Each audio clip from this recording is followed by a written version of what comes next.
Good morning, or it's morning right now. It might not be morning when you're watching, but it is Tell Me About It Tuesday, right? That's what I'm calling it today. Tell Me About It Tuesday. I wanted to talk to you today about a very important aspect of your singing. Probably one of the first things that we forget, and that is inhaling, how you're breathing in. Sometimes if you sing through a song that you're having any challenges with and you just think about the way you're breathing in, it can make a tremendous difference. So I want to go over, let's see, 1, 2, 3, I think I have four little points that will help you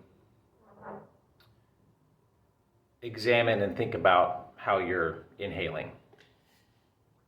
First big problem that we have when we sing is that we inhale too much. We breathe in too much air. So think about what that would do. Go ahead, let's all breathe in too much air, or a lot of air, yeah? So feeling the amount of pressure that builds up in your rib cage down into your belly. Think about if you blow up a balloon to its stretchiest capacity, the air pressure inside that balloon is really high. And when you let that pressure go, the air comes out at a higher velocity.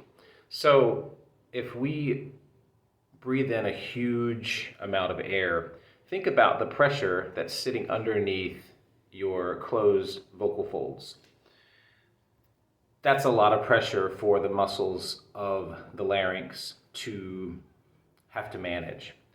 So a lot of times we are dealing with an overpressurized situation when we could be dealing with something that's a lot freer and more malleable and manageable.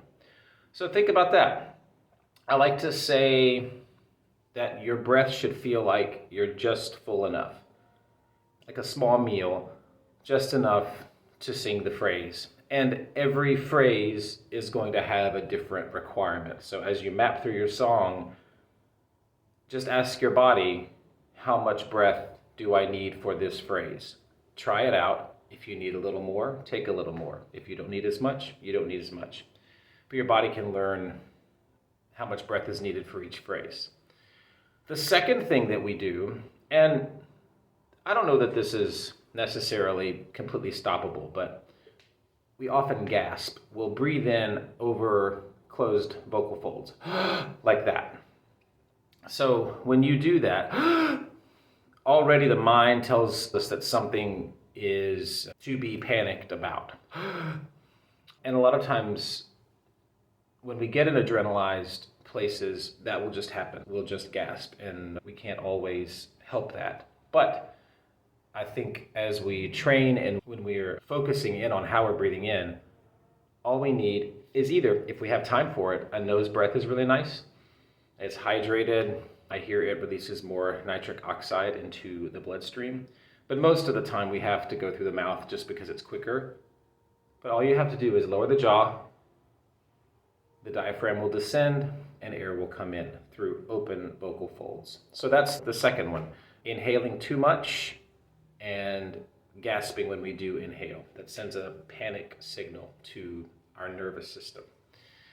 The other thing that a lot of us do is we lock, or we don't allow the muscles in the torso and the abdominals to soften, to allow the diaphragm to descend.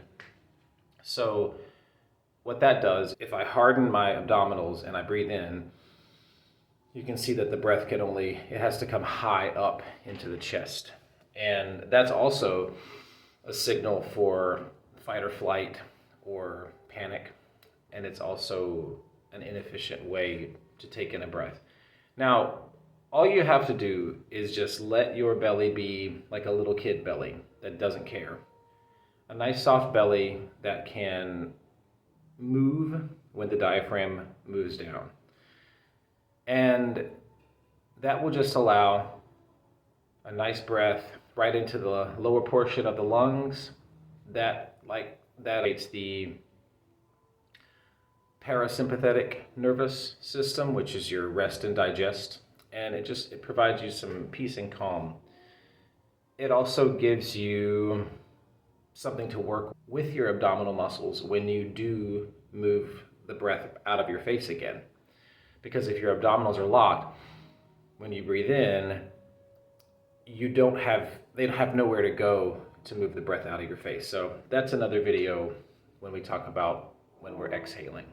So softening the belly, you'll feel the air arrive in your torso in different places. Not everybody will inhale the same way, which brings me to point number 4.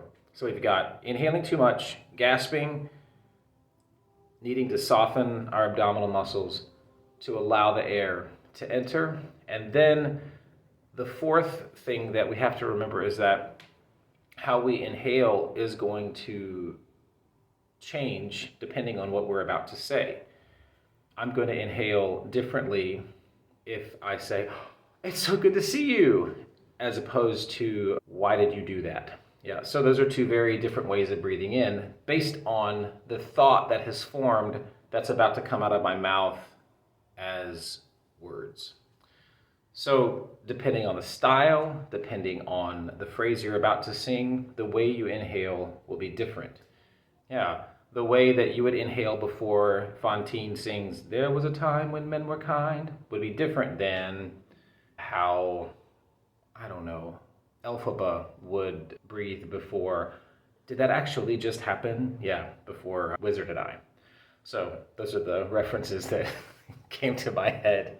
But any phrase that you sing is a thought, and the inhale is like the light bulb of that thought.